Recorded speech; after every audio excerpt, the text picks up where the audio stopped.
Hey guys, welcome back to another video. I hope you're all doing well. And I've got some gizmos and gadgets here from the old Harbor Freight. So I just wanted to show you guys. My building is in a bit of a mess. I do apologize, but I've had this little project going on right here, which I will tell you guys more about in just a sec. But let's go over some of the gadgets and stuff I got from Harbor Freight and why I picked them up. So starting off here, this is actually, I'll explain that in just a second. I got some different grit sandpaper. This is all Hercules. And in each of these packs, you get 5 sheets, 9 by 11 inches. So I got 1,000 grit. It's at the top left. I got 400 grit. And 100 grit. So my plan is, that is 100. My plan is, so if I'm working on something that's a bit rusty, or I can use the 100 grit to knock off some of the heavier rust, then maybe polish it up with 400 depending on what it is, and then if I want it to be super smooth, maybe 1,000 grit. So that's the plan with that. I don't have a sander or anything. I don't do much woodworking. That's more of my dad's thing. But you can use these on a sander. My plan is to fold these and just cut them into fourths. So a 5-sheet pack should give me 20 sheets. So I'm going to slide those right there out of your guys' way. Next up, this is the newer model. I wish I might go up to the house and grab my my 1/2-inch drive. Well, I thought I had the other one here. Anyway, let's stay on topic. This is the Quinn. This is the 3/8 drive torque adapter. And the reason I wanted this one is because I have the 1/2-inch version. Let me tilt you guys down just a little bit.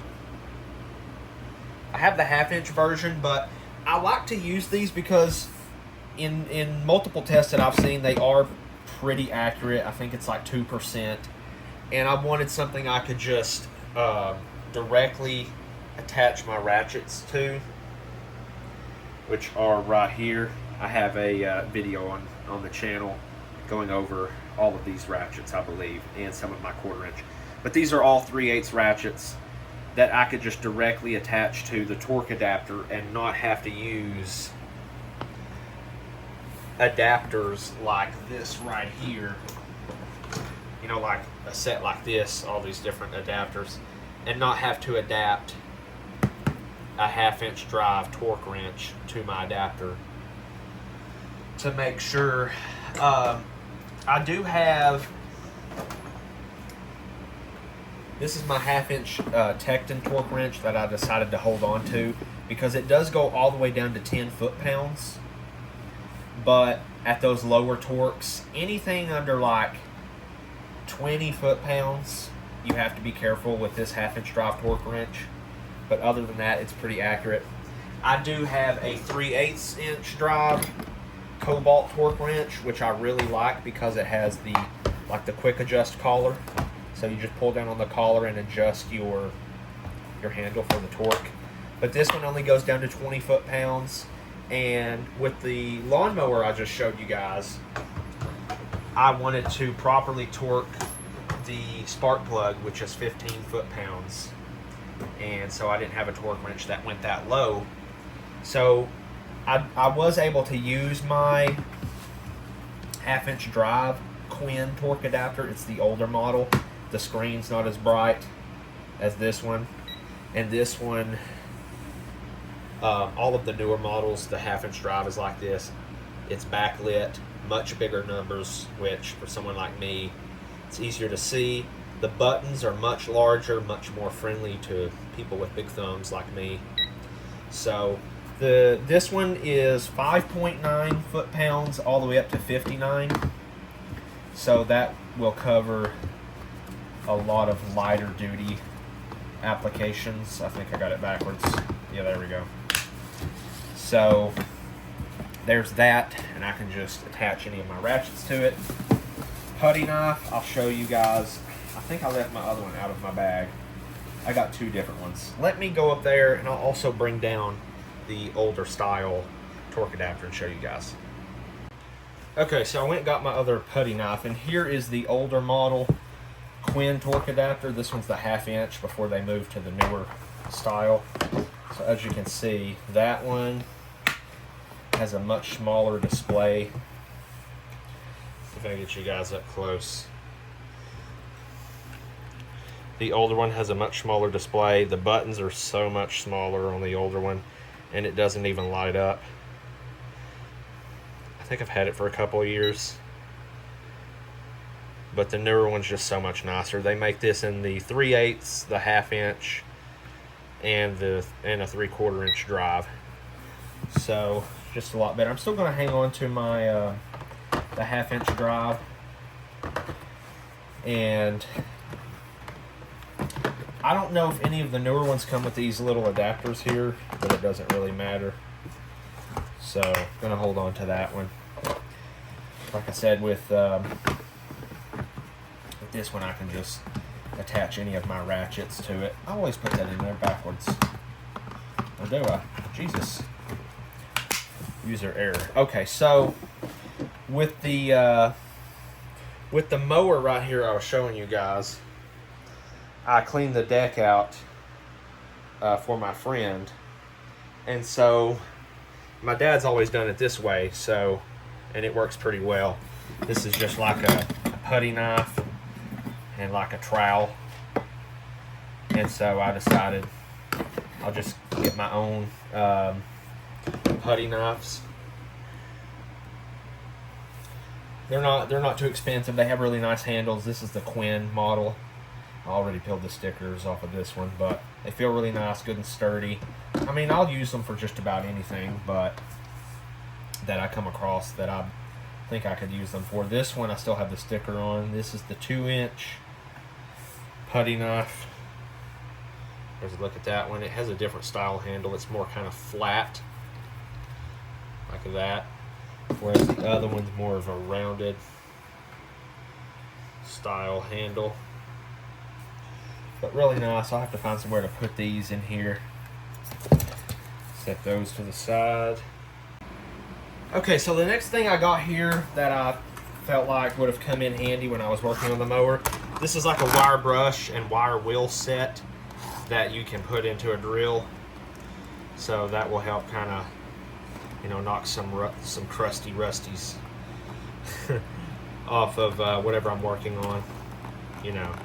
This day and age, you try to make stuff last as long as you can. So what I am going to tell my friend though is that sometime soon it wouldn't be a bad idea to get a new blade for the mower. For now, we were able to sharpen it, so he should be okay for this season. But cleaned out from under the deck. So he brought it. We were talking on Discord, and he mentioned that sometimes when he goes to pull the cord, it's just like it's locked up. And he was planning on buying a new push mower. And I said, well, would you be willing to let me take a look at it? And he said, sure.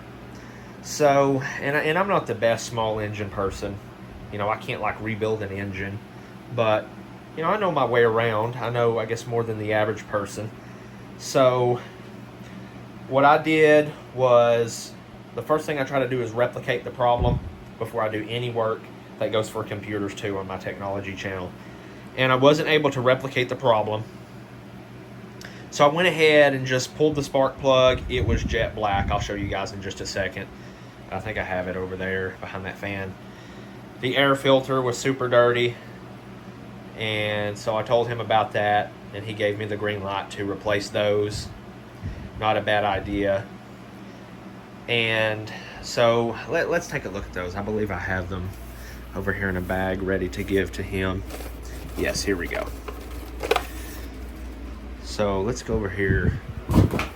Gosh, I keep tripping on that. I'll have to fix it back. So let's take a look at these. Here is the box for the new. So here is the old air filter.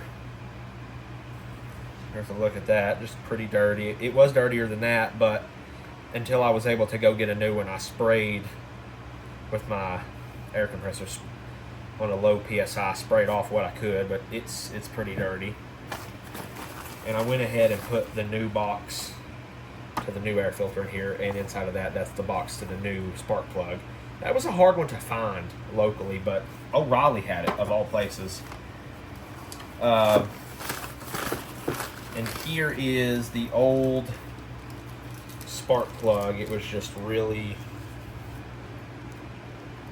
black, just ready to be replaced. Okay, you know, it's cheap, so, you know, even if it was running okay, this one's really black and needed to be replaced. I'm not sure the exact maintenance interval. I'd have to see the manual, but I don't know. For me, I would probably, I guess it depends on the environment too, right, that you're located in and that you're mowing in. But I would say either every season or every other season you would want to replace these. It's cheap, so why not? Actually, let me set that over here to be ready to give to him along with the receipts. Also, changed the oil. It was pretty black. It was very thin. I'm not sure what was in it. Now, you guys may or may not agree with this, but it works perfectly fine. I picked up some Pennzoil, high mileage. I figured that the high mileage would have some better detergents and dispersants in it to protect the engine a little bit longer, and it has enough in there to do another oil change whenever he gets around to that. So I'm going to give that to him. And let's see what else. Let me tell you what, let's take a look at, I'm not going to take it out completely, but I can pull the boot. Let me do this with my left hand here. So there we go. Sorry. Brand new spark plug. Nice and shiny. If I can slip that back on one-handed. There we go. Heard it click in place. Okay. The air filter is really easy to get to. Just kind of pull back on this right here. So there we go. Brand new air filter. This is a self-propelled mower.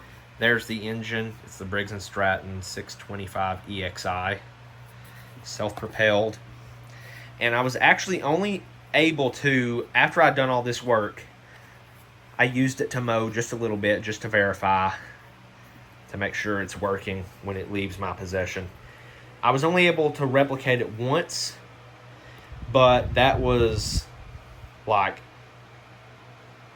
there was periods between the mowing just to verify. And there were several times where I would start it, let it run for maybe 5-10 seconds, stop for 5-10 seconds, and start it again. So it only happened to me once. So I believe this is good to go. I'm going to give that back to him today, and that will save him a lot of money from not having to buy a new lawnmower. So that's kind of what's been going on here in the shop. I love to tinker on stuff like this. I wish more people would bring me their stuff to work on. The only other thing I may be doing sometime soon is, if you haven't seen some of my videos on the Lowe's lawnmower, which is mine, I think I'm going to buy some inner tubes and tube all of those tires, because 2 of them keep going flat. So I think that's going to be up next for me. But got me some neat little gadgets and gizmos to help whatever project I get up to next go a little smoother. So let me know what you guys think, if you have any of these things, or how you take care of your lawn equipment. I appreciate you watching, and I will catch you in the next video.